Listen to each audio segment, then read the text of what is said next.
ನಟ ದರ್ಶನ್ ಪ್ರಕರಣ ಎಲ್ಲರನ್ನ ಬೆಚ್ಚಿ ಬೀಳಿಸಿದೆ. ಆತ ನಡೆದು ಬಂದಂತಹ ದಾರಿಯ ಬಗ್ಗೆ ಈಗ ಸಾಕಷ್ಟು ಚರ್ಚೆಗಳಾಗ್ತಾ ಇದೆ. ಈ ಬಗ್ಗೆ ಮಾತಾಡಲಿಕ್ಕೆ ಹಿರಿಯ ರಂಗಕರ್ಮಿ, ರಂಗಾಯಣದ ಮಾಜಿ ನಿರ್ದೇಶಕರು ಅಡ್ಡಡ ಕಾರ್ಯಪ್ಪ ನಮ್ಮ ಜೊತೆಗಿದ್ದಾರೆ. ಅವರು ದರ್ಶನ್ಗೆ ಮೊದಲ ಬಣ್ಣವನ್ನು ಹಚ್ಚಿದಂತಹ ದರ್ಶನ್ ಗುರು. ದರ್ಶನ್ನ ಈ ಪ್ರಕರಣ ಗುರುವಾಗಿ ತಮ್ಮ ಪ್ರತಿಕ್ರಿಯೆ? ಒಂದು ತುಂಬ ನೋವಾಗಿರೋದು ನನಗೆ. ನಾನೊಬ್ಬ ಕಲಾವಿದ, ದರ್ಶನ್ ಒಬ್ಬ ಕಲಾವಿದ, ಉತ್ಕೃಷ್ಟ ಕಲಾವಿದ, ಕನ್ನಡದ ಸಿನಿಮಾ ಇಂಡಸ್ಟ್ರಿಯಲ್ಲಿ ಮೇರು ನಟನಾಗಿ ಬೆಳೆದವನು. ಅವನಿಗೆ ಈ ಸ್ಥಿತಿ ಬಂತಲ್ಲ ಅಂತೇಳುವ ದೊಡ್ಡ ನೋವು ನನಗಿದೆ. ನಾನು ಅವನ ಅಭಿಮಾನಿತಲ್ಲ, ಹಿತೈಷಿ. ಅಭಿಮಾನ ಅಂತ ಬೇರೆ, ಹಿತೈಷಿ ಬೇರೆ. ನಾನು ಆಶೀರ್ವಾದ ಅವನಿಗೆ ಮಾಡಬಲ್ಲಂಥ ಒಬ್ಬ ದರ್ಶನ್. ಅವನ ಆರಂಭಿಕ ದಿನಗಳು, ಅವನ ಸೌಜನ್ಯ, ಅವನ ಮುಗ್ಧತೆ ಎಲ್ಲಿ ಮಾಯವಾದವು? ಯಾಕೆ ಮಾಯವಾದವು? ಅವನ ಕೀರ್ತಿ ಅವನಿಗೆ ಮುಳುವಾಯ್ತಾ? ಅವನಿಗೆ ಅದೇ ಅಹಂಕಾರ ಆಯಿತಾ, ಅಮಲ ಆಯಿತಾ?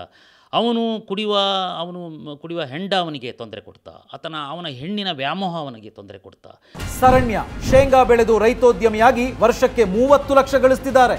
ನೀವು ಕೂಡ ಅವರಿಂದ ಕಲಿಬೇಕಾ? ಅವ್ರ ಜೊತೆ ವಿಡಿಯೋ ಕಾಲ್ನಲ್ಲಿ ಮಾತಾಡಬೇಕಾ? ಈಗಲೇ ಫ್ರೀಡಮ್ ಆ್ಯಪ್ ಡೌನ್ಲೋಡ್ ಮಾಡಿ. ಎಲ್ಲವೂ ಈಗ ಪ್ರಶ್ನೆ ಆಗಿದೆ. ಕನ್ನಡ ಇಂಡಸ್ಟ್ರಿಯಲ್ಲಿ ನಟರಿಗೆ ಹೇಗಿರಬೇಕು, ಹೇಗಿರಬಾರದು ಅಂತ ಹೇಳೋದಕ್ಕೆ ದರ್ಶನ್ ಒಂದು ಪಾಠವಾಗ್ತಾರೆ, ಒಂದು ಲೆಸನ್.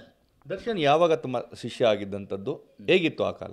ಆ ಕಾಲ ಒಂದು ಅದ್ಭುತವಾದ ಕಾಲ. ಅದು 1987ನೇ ಇಸ್ವಿ. ಪೊನ್ನಂಪೇಟೆ ಅಂತ ಹೇಳುವ ಊರು. ಆ ಊರು ದರ್ಶನನ ಅಜ್ಜಿಯ ಮನೆ. ತಾಯಿ ಮೀನಾಕ್ಷಿ ನಾಯ್ಡು ಅವರ ತಾಯಿಯ ಮನೆ ಅದು. ಪೊನ್ನಂಪೇಟೆ ನನ್ನ ಊರು ಕೂಡ. ನಾನು ನೀನಾಸಂ ಮುಗಿಸಿ ಆಗ್ತಾನೆ ಬಂದಿದ್ದೆ. ನನ್ನ ಹಿತೈಷಿ, ನನ್ನ ಸಹೋದ್ಯೋಗಿಗಳಾಗಿದ್ದವರು ಇವತ್ತಿನ ನಟನದ ಖ್ಯಾತ ನಟ ಮಂಡ್ಯ ರಮೇಶ್, ಮತ್ತು ರಂಗಾಯಣದ ಹಿರಿಯ ನಟ ಕೃಷ್ಣಕುಮಾರ್ ನಾರಾಯಣಕಜೆ. ಇಬ್ಬರೂ ಜನ ನನ್ನನ್ನು ಆತ್ಮೀಯರು. ನಾನು ನೀನಾಸಂ ಮುಗಿಸಿ ಬಂದಾಗ ಪ್ರತಿ ವರ್ಷ ನಾನು ಪೊನ್ನಂಪೇಟೆಯಲ್ಲಿ ಮಕ್ಕಳ ಶಿಬಿರ ಮಾಡ್ತಾಯಿದ್ದೆ. ಜೊತೆ ರೆಪರ್ಟರಿ ಮಾಡ್ತಾಯಿದ್ದೆ, ಮಕ್ಕಳ ಶಿಬಿರ ಮಾಡ್ತಾಯಿದ್ದೆ. ಆ ಬೇಸಿಗೆಯ ರಜೆಯ ದಿನಗಳು ಶಿಬಿರ ಮಾಡೋದು, ಚಿನ್ನಾರ ಮೇಳ ಮಾಡಿದಾಗೆ ಅಲ್ಲಿಗೆ ಇವರು ಬಂದಿದ್ದರು. ಈ ದಿನಕರ್ 7ನೇ ಕ್ಲಾಸಿನಲ್ಲಿದ್ದ, 10ನೇ ಕ್ಲಾಸಿನ ವಯಸ್ಸು ಅವನಿಗೆ. ಭಾಳ ಸುಹೃದ್ರೂಪಿ ದರ್ಶನ್. ದಿನಕರ್ ಅವನ ತಮ್ಮ, ಅವನು ಬಂದಿದ್ದ. ಅವನು ಪುಟ್ಟಾಗಿ ಗುಂಡಾಗಿ ಕುಳ್ಳ, ಇವನು ಸ್ವಲ್ಪ ಬ್ಲ್ಯಾಕ್, ಇವನು ವೈಟಾಗಿ ಭಾಳ ಇದು ಹೀರೋ ಥರ ಕಾಣೋದು. ಆಗಲೇ 10ನೇ ವಯಸ್ಸಿಗೆ ಅವನು ದೊಡ್ಡ ಎತ್ತರ, ಮಾಮೂಲು ಮಕ್ಕಳಿಗಂತೆ. ನಾನು ಅವನಿಗೆ ಹೇಳ್ತೇನೆ, ಅವನಿಗೆ ನನ್ನ ನಾಟಕ ರಾಬಿನ್ ಗುಡ್ ಫೆಲೋ ಅಂತೇಳಿ ಶೇಕ್ಸ್ಪಿಯರ್ನ ನಾಟಕ ಮಾಡಿದ್ದೆ. ಅದರಲ್ಲಿ ಹೀರೋ ಪಾತ್ರ ಕೊಟ್ಟಿದ್ದೆ, ರಾಜನ ಪಾತ್ರ ಅವನು ಮಾಡಿದ್ದ. ಈಗಲೂ ನಾನು ಫೋಟೋಲ್ಲಿ ಇಟ್ಕೊಂಡಿದ್ದೀನಿ, ಅಲ್ಲೇ ನನ್ನ ಮನೇಲಿದೆ ಪೊನ್ನಂಪೇಟೆಯಲ್ಲಿ. ಆ ನಾಟಕದ ದಿನ ಆ ಕಲಾವಿದರು ಒಂದು 20-30 ಹುಡುಗರು, ಅವರಿಗೆಲ್ಲ ಮೇಕಪ್ ಮಾಡ್ತಾಯಿದ್ರು.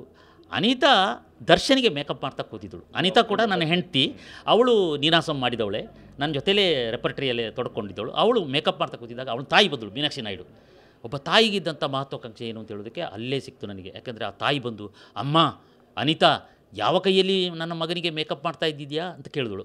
ಅನಿತಾ, ಇಲ್ಲ ನಾನೊಬ್ಬ ಕಲಾವಿದೆ, ಒಳ್ಳೆಯ ಮನಸ್ಸಿನಿಂದಲೇ ನಾನು ಮೇಕಪ್ ಮಾಡ್ತೇನೆ, ಇವನು ದೊಡ್ಡ ಕಲಾವಿದ ತಾನೆ ನೋಡಿ ಅಂತೇಳಿ ಹೇಳ್ತಿದ್ದ. ಅವಳಿಗೆ ಅಷ್ಟು ಅವನಿಗೆ ತನ್ನ ಮಗನನ್ನು ದೊಡ್ಡ ಕಲಾವಿದ ಮಾಡಬೇಕು ಅಂತೇಳೋ ಆಸೆ.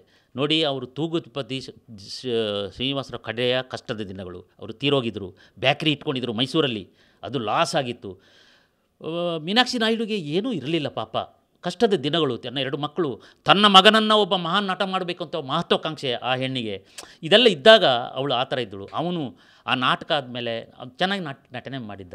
ಅಲ್ಲಿಂದ ಹೋದ. ಅವನು ಏನೋ 10ನೇ ಕ್ಲಾಸ್ ಮಾತ್ರ ಓದಿದ್ದು ಅವನು, ಅದು ಅವನೇ ಹೇಳ್ಕೊಂಡದ್ದು. ಅಲ್ಲಿಂದ ಯಾವುದೋ ಸೀರಿಯಲಲ್ಲಿ ಕೆಟ್ಟ ಆ್ಯಕ್ಟಿಂಗ್ ಮಾಡಿ ಬಂದ. ನಾವು ಪೊನ್ನಂಪೇಟೆಗೆ ಬಂದಾಗ ನಾನು ಸಿಕ್ಕಾಪಟ್ಟೆ ಬೈದೆ ಅವನಿಗೆ, ನಿನಗೆ ನಾಚಿಕೆ ಆಗೋಲ್ವ, ಎಂಥ ಆ್ಯಕ್ಟಿಂಗ್ ಮಾಡ್ತಾ ಮರ್ಯ ನೀನು, ಏನೋ ಸಿನಿಮಾಕ್ಕೆ ಹೋಗಬೇಕು ಅಂತ ನಿನ್ನ ತಾಯಿ ಆಸೆ ಪಡ್ತಿದ್ದಾಳೆ. ಹೌದು ಗುರುವೇ, ಏನು ಮಾಡೋದು ಗುರುವೇ, ವಿನೀತ ಭಾವ ಏನು ಅವನಿಗೆ ಅಷ್ಟು ಮುಗ್ಧ, ಅವನಿಗೇನು ಗೊತ್ತಿಲ್ಲ. ನೀನಾಸಮ್ಮಿಗೆ ಹೋಗು, ನೀನು ಮೈಸೂರಲ್ಲಿ ಮಂಡ್ಯ ರಮೇಶನ ಭೇಟಿ ಮಾಡು ಅಂತ ಹೇಳಿದೆ. ಅವನು ನೀನಾಸಂ ಹೋಗಲಿಕ್ಕೆ ನಾನು ಲೆಟ್ರ್ ಕೊಟ್ಟೆ, ಮಂಡ್ಯ ರಮೇಶನ್ನ ಭೇಟಿ ಮಾಡ್ದ. ಮಂಡ್ಯ ರಮೇಶ್ ಕೂಡ ಒಂದು ಲೆಟ್ರ್ ಕೊಟ್ಟ. ಅವನು ನೀನಾಸಮ್ಮಿಗೆ ಹೋಗಿ ಟ್ರೈನಿಂಗ್ ತಗೊಂಡು ಅವನ ಒಂದು ವರ್ಷ ಒದ್ದಾಡಿದ್ದಾನೆ. ಲೈಟ್ ಮ್ಯಾನ್ ಆಗಿ ಹೋಗೋದು, ಫಿಲ್ಮ್ ಇಂಡಸ್ಟ್ರಿಯಲ್ಲಿ ಒದ್ದಾಡಿದ್ದಾನೆ, ಕಷ್ಟಪಟ್ಟಿದ್ದಾನೆ. ಅದೆಲ್ಲ ಅವನ ಜೀವನ ಚರಿತ್ರೆಯಲ್ಲಿದೆ, ಅದೆಲ್ಲ ಅವನು ತಿಳ್ಕೊಳ್ಬೇಕಾಗಿತ್ತು.